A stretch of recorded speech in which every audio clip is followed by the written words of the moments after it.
नमस्कार दोस्तों, मैं विजय पूनिया। आप देख रहे हैं विजय एजुकेशन। मेरे प्यारे साथियों, बिहार बीएससी नर्सिंग की काउंसलिंग अभी तक शुरू नहीं हुई है और आखिर इसके पीछे क्या कारण है, इतना लेट क्यों किया जा रहा है, इसको लेकर के मैं आज आपसे बात करने आया हूं। मेरे बिहार के हज़ारों हज़ार बच्चे परेशान हो रहे हैं, काउंसलिंग का इंतज़ार कर रहे हैं। मेरे प्यारे साथियों, मैं आपको बता देना चाहता हूं, पिछले काफ़ी दिनों से मैं भी इस बात का प्रयास कर रहा था कि काउंसलिंग शुरू हो जाए और फिर मैं आपको अपडेट दूं, लेकिन अभी तक जैसा कि आपको वेबसाइट पर दिखाई दे रहा होगा, इधर आप अगर देखेंगे डाउनलोड सेक्शन में, तो सबसे लास्ट ही लास्ट अब जो है आपकी इंजीनियरिंग वाली काउंसलिंग का फर्स्ट राउंड क्लोज हुआ है।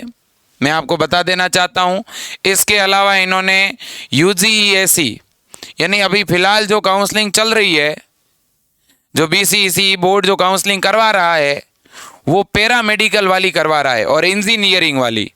नर्सिंग की अभी इन लोगों ने काउंसलिंग शुरू नहीं करवाई है। तो मैं बोर्ड से भी इस बात के लिए रिक्वेस्ट करना चाहता हूं कि आप जल्द से जल्द काउंसलिंग शुरू करवाइएगा। बच्चे और उनके अभिभावक परेशान हो रहे हैं। और बच्चों, मैं आपसे भी कहना चाहता हूं, आप अगर पटना या पटना के नज़दीकी किसी ज़िले से हैं तो आप एक बार पटना में बीसीईसी बोर्ड ज़रूर जाएं। अगर आप एक दो बार बीसीईसी बोर्ड जा कर के वहाँ पर दोस्तों सभी बच्चे मिल कर के एक एप्लीकेशन देते हैं, तो कहीं ना कहीं इस बात पर पूरी सुनवाई होगी, इसमें कोई दो राय नहीं है। ठीक है, क्योंकि देखिए, आपसे जो बाद में एग्ज़ाम हुए थे उनकी काउंसलिंग इन लोगों ने करवा दी है।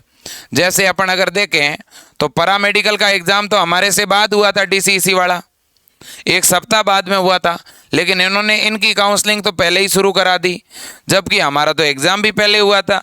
तो नियम तो ये कहता है ना कि हमारा एग्ज़ाम पहले हुआ है तो काउंसलिंग भी पहले होनी चाहिए। अब देखिएगा, ऑल ओवर इंडिया में बच्चों जो नर्सिंग की सबसे बड़ी जो संस्थान है बीएससी नर्सिंग की, उसका नाम है आईएनसी। आईएनसी ने एक गाइडलाइन बना रखी है और वो गाइडलाइन ये कहती है कि अक्टूबर महीने के अंदर बच्चों की काउंसलिंग पूरी हो जानी चाहिए। 31 अक्टूबर तक हर हाल में बीसीईसी बोर्ड को काउंसलिंग पूरी करवानी पड़ेगी। तो इसलिए बच्चों, चाहिए कितना भी लेट कर दे, जो बच्चे टेंशन ले रहे हैं कि क्या पता काउंसलिंग होगी भी या नहीं, तो मैं सभी बच्चों को कहना चाहता हूं, यह बोर्ड भले ही कितना ही देरी कर दे, लेकिन इसे अक्टूबर महीने में काउंसलिंग करवानी पड़ेगी। और काउंसलिंग में करीब करीब बेटा 20 दिनों का समय लगता है। कितने दिनों का? 20 दिनों का। पहला राउंड 10 दिन में होगा, अगला राउंड भी 10 दिन में होगा। 3 राउंड में काउंसलिंग चलेगी। फर्स्ट राउंड काउंसलिंग, जिनका फर्स्ट राउंड में नंबर नहीं आएगा उनका सेकंड में, और जिनका सेकंड में नहीं आएगा उनका मॉपअप या ओपन राउंड में। ठीक है, तो 3 राउंड के अंदर बच्चों काउंसलिंग चलने वाली है। और जिन बच्चों की रैंक 10,000 या 15,000 के बीच में है, कुल मिलाकर के 10,000 रैंक तक वाले बच्चे तो पूरी तरह से सिक्योर है, आपको टेंशन नहीं लेनी है। ठीक है ना। और जिनके 20,000 तक रैंक है और जिनकी कैटेगरी SC, ST, EWS इस तरह की कैटेगरी है, वो बच्चे भी कहीं ना कहीं सिक्योर हैं। तो मुझे ये लगता है कि बच्चों, आपको काउंसलिंग ज़रूर करवानी है, ज़्यादा से ज़्यादा संख्या में करवानी है, क्योंकि बीएससी नर्सिंग एक ऐसा कोर्स है बच्चों, जिसमें अगर आपको एडमिशन मिल जाता है सरकारी कॉलेज में, तो आप ये समझ लीजिएगा कि अगले 3 से 4 साल बाद जैसे ही ये पढ़ाई आपकी पूरी हो जाएगी, आपकी गवर्नमेंट नौकरी, गवर्नमेंट जॉब तय है। ठीक है, तो इसलिए जम के मेहनत करनी है और प्रयास करना है बच्चों की आपका सिलेक्शन हो ही जाए। अपने डॉक्यूमेंट वगैरह तैयार रखिएगा। ठीक है, अक्टूबर महीने में काउंसलिंग इनको करवानी पड़ेगी, क्योंकि गवर्नमेंट ने, सेंट्रल गवर्नमेंट ने जो गाइडलाइन जारी की है उसके तहत 31 अक्टूबर तक इन्हें काउंसलिंग करवानी पड़ेगी। तो काउंसलिंग में देरी हो रही है, तो हो सकता है आपकी काउंसलिंग वो ये लोग अक्टूबर में ही शुरू करें। ऐसा संभव है कि पहले ये लोग इंजीनियरिंग वाली काउंसलिंग को पूरा करेंगे, तो ये काउंसलिंग अभी 7 दिन और चलेगी। ठीक है, इंजीनियरिंग की जो काउंसलिंग है ये करीब करीब 1 सप्ताह तक चलेगी। तो अब ये लास्ट काउंसलिंग है, इससे पहले बाकी सारी हो चुकी है। तो अब हमारी काउंसलिंग बची हुई है बीसीईसी, बीएससी नर्सिंग वालों की। तो अब बच्चों आपकी बारी है, पीछे कोई और काउंसलिंग का ऐसा एग्ज़ाम बचा हुआ है नहीं, ठीक है ना। तो कुल मिलाकर के अब आप तैयार रहिएगा, आपकी काउंसलिंग शुरू ज़रूर हो जाएगी, लेकिन होगी अक्टूबर फर्स्ट वीक के अंदर। और मैं तब तक कहूँगा, अगर आप पटना या आसपास ज़िले से हैं या आपका पटना जाने का प्लान है, आपके कोई दोस्त 3-4 लोग मिलने वाले हैं, तो आप एक ग्रुप में जा कर के एक बार एप्लीकेशन ज़रूर दें पटना बीसीईसी कार्यालय के अंदर।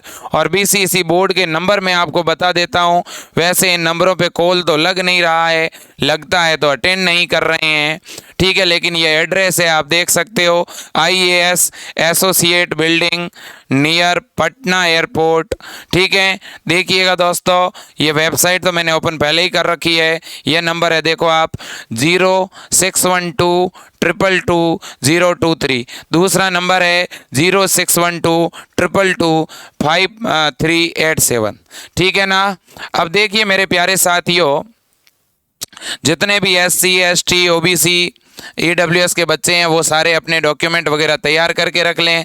अपना जाति प्रमाण पत्र, मूल निवास, आधार, फ़ोटो, एडमिट कार्ड की फ़ोटोकॉपी, आपने जो फॉर्म भरवाया है BCEC का उसकी फ़ोटोकॉपी, अपनी 10वीं की मार्कशीट, 12वीं की मार्कशीट, ये कागज़ आप तैयार रखें, इनकी ज़रूरत पड़ने वाली है। काउंसलिंग इसी वेबसाइट पर ऑनलाइन करवानी पड़ेगी आपको। इसी वेबसाइट को खोल करके आपके जो बिहार के अंदर नर्सिंग के जो कॉलेज हैं, उन कॉलेज की चॉइस आपको भरनी पड़ेगी, ठीक है दोस्तों। तो बिल्कुल आपको ज़्यादा चिंतित और परेशान होने वाली कोई बात नहीं है। काउंसलिंग तो इनको शुरू करनी है, लेकिन हाँ लेट हो रहा है, ये इसकी चिंता आपको और हम सबको ही है कि भाई लेट हो रही है, ये सही नहीं है। टाइम पे अगर शुरू हो जाए तो हमारी टेंशन ख़त्म हो जाए। लेकिन देखते हैं दोस्तों, आखिर कब तक ये लोग हमें इंतज़ार करवाते हैं। मैं आपके कॉलेज की लिस्ट भी आपको दिखाना चाहता हूं कि आपके बिहार के अंदर BSc नर्सिंग के जो कॉलेजेज हैं, जो फार्मेसी के कॉलेजेज हैं, वो कौन कौन से हैं। देखिएगा, अगर हम फार्मेसी की बात करें बच्चों, तो फार्मेसी के आपके ये कॉलेज हैं, एक तो है MIT मुजफ्फरनगर और एक है GPI गुलजरबाग, ये पटना के अंदर है। ये बच्चों दोनों ही कॉलेजेस जो हैं, जिन्होंने BCEC का एग्ज़ाम दिया है और जो बायो ग्रुप से हैं, वो बच्चे इस कॉलेज में एडमिशन के लिए भी अप्लाई कर सकते हैं।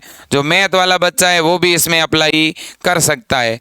अब अपन आगे चलें, अगर अगले कॉलेज की बात करें, ठीक है ना, तो यहाँ पे बच्चों आपका जो है ये फिजियोथेरेपी का कॉलेज है और पैरामेडिकल में डिग्री का कॉलेज है बच्चों, ठीक है। देख सकते हो, Bihar college of physiotherapy and occupational therapy, ठीक है ना। इसकी ये सीटें हैं दोस्तों। तो ये भी आपका पटना के अंदर है, ये भी BCEC एग्ज़ाम के थ्रू ही इसमें एडमिशन मिलेगा। ये आपके पैरामेडिकल में डिग्री के कॉलेजेज हैं बच्चों। देखो, public health institute of Patna, इसके अंदर आपको 4 तरह के कोर्स मिलेंगे। एक तो BMLT, एक BOT और एक आएगा BRT और एक आएगा ऑप्टोमेट्री। ये 4 कोर्स है बच्चों, ठीक है ना। इनमें एडमिशन भी आपने जो BCEC एग्ज़ाम दिया है, इसी एग्ज़ाम के थ्रू आप इन कॉलेजों में भी दाखिला ले सकते हैं। आपने जो BCEC का एग्ज़ाम दिया है, उस एग्ज़ाम से केवल BSc नर्सिंग ही नहीं, आप पैरामेडिकल में भी एडमिशन ले सकते हैं, आप फार्मेसी में भी ले सकते हैं। जब काउंसलिंग शुरू होगी ना, तब आपसे पूछा जाएगा कि आप BSc नर्सिंग में एडमिशन लेना चाहते हैं या एक साथ 2 से ज़्यादा कोर्स में अप्लाई करना चाहते हैं। तो उस समय अपन बात कर लेंगे। अगर आपकी इच्छा BSc नर्सिंग के अलावा दूसरे कॉलेजों में दाखिला लेने की भी है, तो भी मैं आपको बता दूंगा। ये हमारे बिहार के BSc नर्सिंग के कॉलेज हैं, आप देख सकते हो। पहला है BSc nursing college NMCH Patna, फिर अगला है BSc nursing government college VIMS Pawapuri Nalanda, फिर तीसरा कॉलेज है आपका JLNMC भागलपुर, फिर अगला आपका जो कॉलेज है वो है DMCH दरभंगा, फिर अगला कॉलेज है ANM MCH गया। ये टोटल आपके 5 कॉलेज हैं गवर्नमेंट के, ठीक है, देख सकते हो NMCH हो गया, फिर नालंदा का VIMS हो गया, फिर JLNMNC हो गया, फिर DMCH हो गया, फिर ANMMCH हो गया। गया, दरभंगा, भागलपुर, नालंदा और पटना। ठीक है, पटना, नालंदा, इसके अलावा दोस्तों भागलपुर, दरभंगा और गया, यहाँ पर आपके BSc नर्सिंग के गवर्नमेंट कॉलेज है। इसके अलावा प्राइवेट कॉलेजेस भी हैं दोस्तों आपके पटना में, ये मैं आपको और बता देना चाहता हूँ। ठीक है, इसके अलावा एग्रीकल्चर के भी बहुत सारे कॉलेज हैं, कुछ बच्चों ने एग्रीकल्चर के लिए भी अप्लाई किया होगा, तो ये आपके एग्रीकल्चर की इंस्टीट्यूट है दोस्तों, आप देख सकते हो आपके सामने है। ठीक है ना, तो ये सारी चीज़ें हैं। बाकी दोस्तों अपन और बात करेंगे आगे जैसे ही नोटिफिकेशन आ जाएगा। ठीक है, अब बिहार में जिन बच्चों ने एग्ज़ाम तो दिया था लेकिन जिनके नंबर कम आए हैं, मैं उन सभी बच्चों से कहना चाहता हूं कि बेटा आप चिंता नहीं करें, आपकी जो कमियां रह गई है आप उन कमियों को ठीक करिएगा, उन कमियों को सुधारिएगा। मेरा व्यक्तिगत ये मानना है कि पिछली बार बहुत सारे ऐसे बच्चे थे जो विजय एजुकेशन से जुड़े थे और जिन बच्चों ने 2-2 महीने 3-3 महीने तैयारी करी थी, ठीक है ना, और जिस बच्चे ने कम से कम 3 महीने कंटिन्यू क्लास देखी है, उस बच्चे ने काफ़ी अच्छा स्कोर किया है। क्योंकि हमारे बिहार के अंदर 11वीं और 12वीं दोनों का ही सिलेबस आता है, तो थोड़ा सिलेबस बड़ा है और इसे पढ़ने के लिए कम से कम 3 से लेकर 5 महीने चाहिए। कुछ बच्चे विजय एजुकेशन से काफ़ी देर में जुड़े थे अब, और बहुत सारे बच्चों को बाद में ही पता चला था जब फॉर्म निकला था तब, तो इसलिए बहुत सारे बच्चों की तैयारी ठीक से नहीं हुई। तो जो भी स्टूडेंट अब 2023 के लिए हमारे से जुड़कर पढ़ना चाहते हैं, मैंने आपके लिए अपने बिहार के लिए एकदम अलग से बैच शुरू किया है। मैं बिहार के बच्चों को बिल्कुल अलग से पढ़ाना चाहता हूं और सबसे कम फीस है बिहार के बच्चों की। तो मेरे लिए बिहार मेरा परिवार है, तो इसलिए मैं बच्चों आपसे कहना चाहता हूं कि आप जो हैं विजय एजुकेशन ऐप को डाउनलोड कर लेना। आपके कोई भी रिश्तेदार हैं गांव में, ठीक है, कहीं देहात में, तो आप उन रिश्तेदार को बता सकते हैं कि विजय एजुकेशन हमारा खुद का ही परिवार है, ठीक है, और उससे हम जुड़कर पढ़ सकते हैं। फीस भी ज़्यादा नहीं लगती है। विजय एजुकेशन में पूरे साल भर आपको लगभग 800-900 रुपये में पढ़ाया जाता है। फिलहाल हम 890 रुपये ही फीस ले रहे हैं पूरे साल की। तो अभी से जिनको तैयारी करनी है ना 2023 के लिए, जिनके इस बार नंबर कम पड़ गए हैं, या आपके परिवार में कोई भी लड़का कोई भी लड़की जो अभी इंटर कर रही है या इंटर कर चुके हैं, जिनको एम्स का तैयारी करना है, बिहार BSc नर्सिंग का तैयारी करना है, नीट का तैयारी करना है, तो इन सभी के बैच 2023 के लिए अपन ने विजय एजुकेशन ऐप के ऊपर लॉन्च कर दिए हैं और उनकी क्लासेज अभी इस सप्ताह में शुरू होने ही वाली है। आप तुरंत रजिस्ट्रेशन करवा करके अपनी पढ़ाई को शुरू कर लीजिएगा।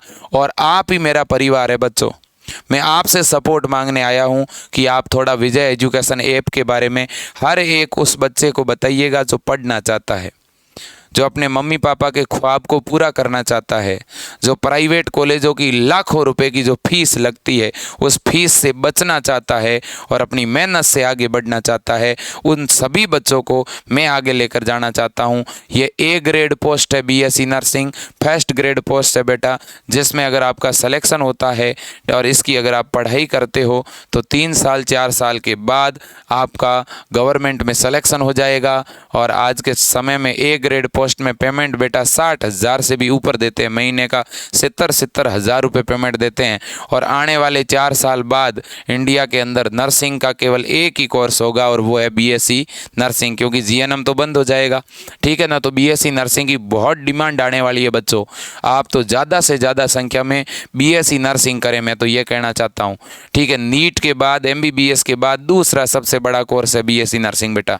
कहीं से भी करो, राजस्थान से करो, बिहार से करो, UP से करो, किसी भी राज्य से करो, मान्यता बराबर है, पर आप नर्सिंग करो, मेरा व्यक्तिगत ये मानना है बेटा, ठीक है। तो आज के लिए इतना ही, और काउंसलिंग के लिए इंतज़ार करिए, शुरू होते ही बेटा मैं आपको बता दूंगा। और जो बच्चे कह रहे हैं सर मोबाइल नंबर बताइएगा, हमें बात करनी है, ठीक है, ऑनलाइन कोर्स के बारे में जानना है, तो ये नंबर आपके सामने दिख रहे हैं, आप इन नंबरों पे कॉल कर दीजिएगा, हमारे से बात कर दीजिएगा। आप इन नंबरों पे फ़ोन पे गूगल पे करवा करके भी अपना ऑनलाइन कोर्स चालू करवा सकते हैं। विजय एजुकेशन ऐप डाउनलोड करने की लिंक भी नीचे दी गई है और आप सीधा गूगल प्ले स्टोर पर जा कर के भी ये ऐप डाउनलोड कर सकते हैं। तो आज के लिए बच्चों इतना ही, और जैसे ही काउंसलिंग का अपडेट आएगा मैं सबसे पहले आपको बताऊंगा। जय हिंद, वंदे मातरम।